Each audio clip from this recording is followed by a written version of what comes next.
happy Wisdom Wednesday, beautiful people. Thank you so much for tuning in and for choosing to spend some of your time with me. I'm Maria Milagros, and this is a little space I like to carve out on the interweb to share some tips, tools, techniques, nuggets, anecdotes, stories to help me, you, us move the needle to get closer to our version of healthy and happy, right?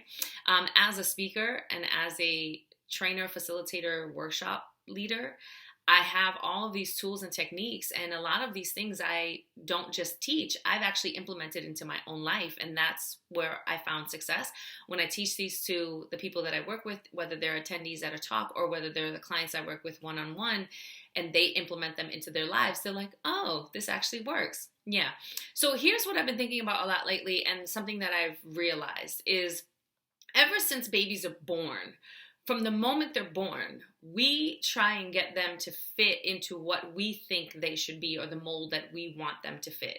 And a lot of times we do it unintentionally, right? We do it subconsciously because we're kind of going through the motions of our everyday life. And this child has to kind of fit into this. If our beliefs and part of our everyday life is boys should act like this and girls should act like this, we will sculpt our children, right? Punish them, encourage them to fit those molds. We do that with their genders. We do that with their way of being. We do that with their attitudes. We do that with their beliefs. We very seldom give them room to ask a lot of questions and to say, but why do we do that? And what's this about? And what, it's just the way we do it, or it's just how it's done. So I've been paying attention a lot lately to those kind of conversations and dynamics around me, and including with myself and with my daughter.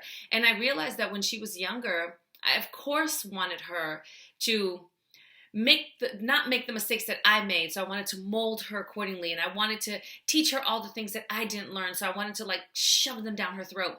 And that's not necessarily a bad thing. It's just, am I giving her room to figure out who she is, what works for her, how she moves through the world, how her energy fluctuates, how she makes decisions, how she learns. Am I teaching her to learn about her? Or am I teaching her to act and be a certain way to fit what I think should be or shouldn't be? That's real, right? And so when these kids grow up, we eventually look at these adults and say, oh, she's so fake. She's so disingenuous. She's such a people pleaser. She's this, she's that. Or he's so fake. Or he's got all this machismo. Or he's like, but we have to think about their conditioning. Their programming, years and years and years of being taught to be a certain way in order to feel like they're accepted and they're valued, in order to feel like they're understood. So of course then as adults, we don't know who we are really, and we don't know what brings us to life. We don't know what works for us or what doesn't. So to that, I want to say this. If you are a parent, take a deep breath. You're doing the best you can with what you know how. And give yourself room to acknowledge, what if my child doesn't have the same beliefs that I have? And is that okay? Right? Am I giving them room? Am I loving them unconditionally? Or am I withholding kindness and love until they act or behave or believe the way that I want them to? Ooh. And then on the other side, if I am an adult who's trying to figure out who I am, my recommendation, and this is what I did for myself, is I gave myself permission to play, to return to play. And yes, I'm talking about coloring and Play-Doh and painting and cars on the little loop, all of that. But I'm also talking about looking at life as an opportunity to play and to figure out and to explore and to discover what works for me and what doesn't. When we approach it from this very rigid place of, I have to figure this out, we're missing out on this amazing opportunity to have fun in our lives while we figure it out. If you watch children until they are pulled away from that, when they play, they're just discovering what they do and don't like, what is fun for them and what's not, right? They're playing and discovering. We as adults tend to lose that.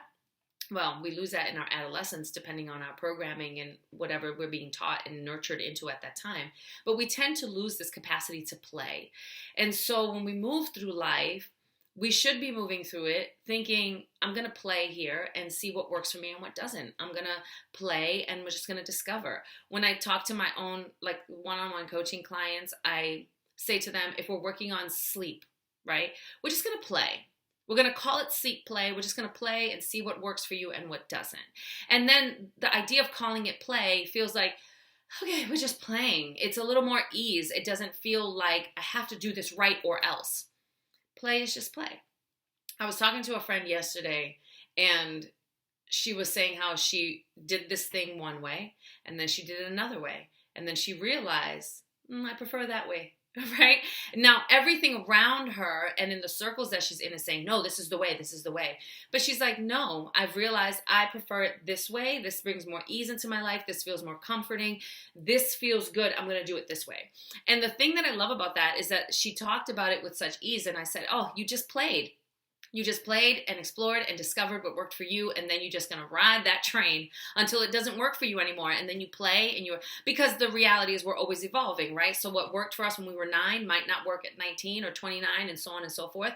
But as long as we're in this constant state of play, which a lot of times that was taken away from us when we were children, right? And I don't just mean like playing with dolls, like here's some toys to play with. I mean, this kind of play in terms of discovery of who we are and how we move through the world.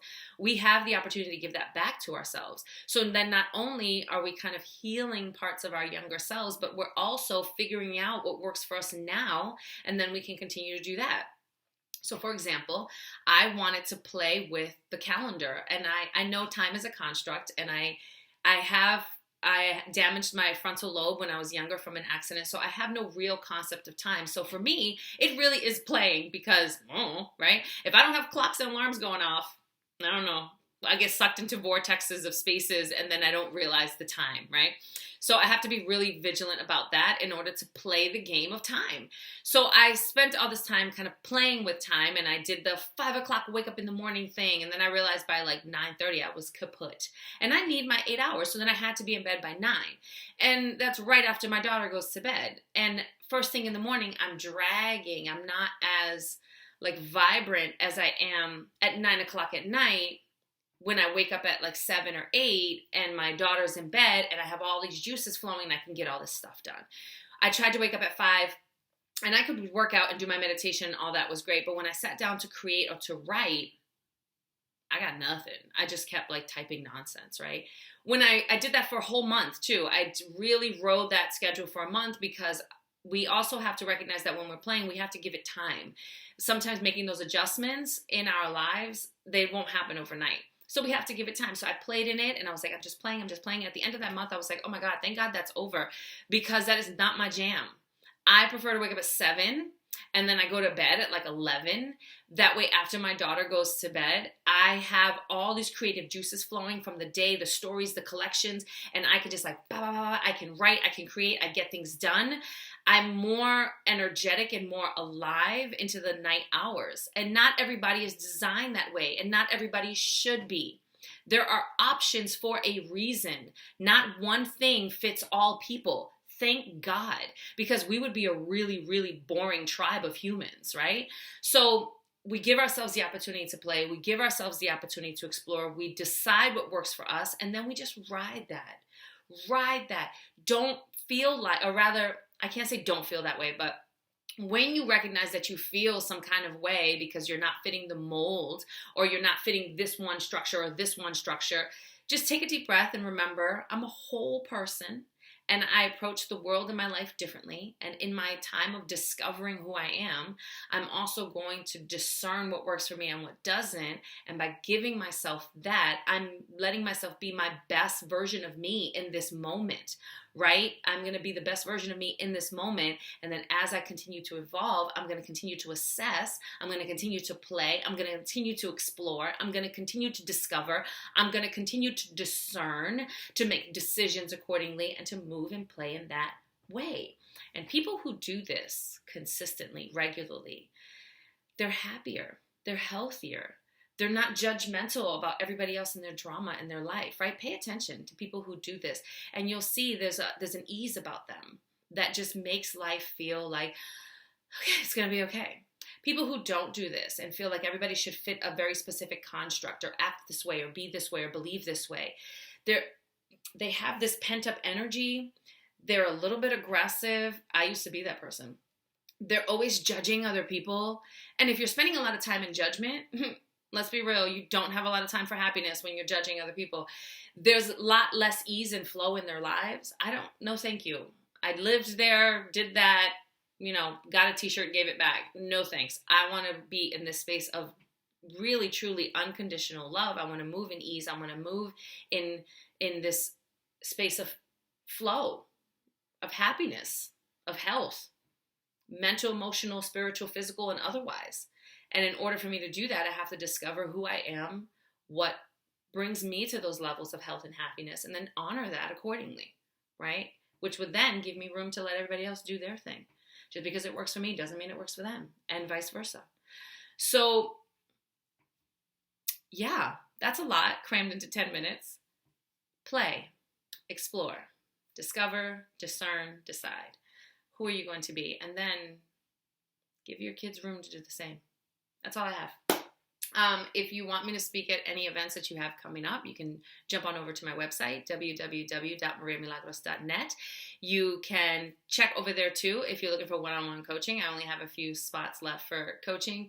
And if you like this video, give it a thumbs up. If you know someone who can benefit from it, or if you just feel like this is a good conversation starter, and I want to send this to a friend and we can talk about it and unpack. I do that. I find videos or different music and I send it to a friend and then we just talk about it and have these really delicious conversations around our own self-discovery or what we're listening to or what we heard. So give yourself room to play. Give yourself room to play. Give yourself room to play. That's it. I love you. I'm sending you love and light, and there's nothing you can do about it. Peace.